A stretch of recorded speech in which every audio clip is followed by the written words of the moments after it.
प्रेम असं कर की जसा चंद्र आपल्या चांदणीशी करतो, जसा चातक पहिल्या पावसाची वाट पाहतो, धरणी नभासोबत करते ना, अगदी तसं भक्त प्रल्हाद होऊन जावं.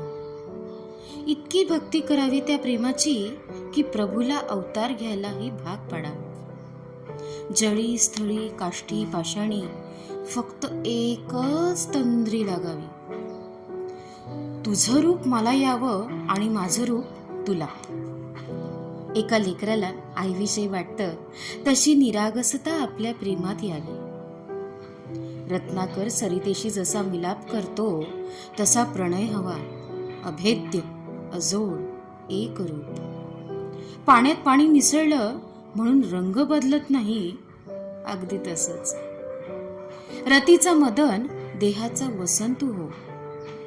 आरशासमोर उभं राहिलो की फक्त आणि फक्त अर्धांगिनीचंच रूप दिसायला हवं. 4 पुरुषार्थ, 4 वेद, पंचतत्व, पंचवायू हे सार एकमेकातच दिसायला हवं. माझ्या माथ्यावरच्या कुंकुमातही फक्त तुझंच नाव दिसायला हवं. अंगावरल्या आभूषणांनी तुझंच नाव घ्यायला हवंय. वदनाचा वसनही तुझंच नाव घ्यायला तत्पर असावं. इतकं पारदर्शक एकजीव व्हावं. तू की मी की तू याचं कोडं भगवंतालाही पडावं. आपल्या प्रेमाचा आदर्श असं म्हणतात उजळायला हवा आणि प्रत्येक दरवळणाऱ्या गोष्टींमध्ये आपल्या अद्वैताचाच सुगंध यावा. जखम तुला झाली तर रुधिरानं मी माखावं.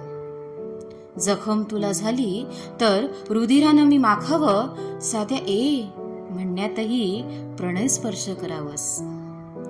नजरेतून घायाळ तर कैक वेळा व्हावं आणि तू फक्त माझंच राहावं. इतका तू माझा राहा की इतकं प्रेम मलाही करता यावं. इतकं प्रेम मलाही करता यावं.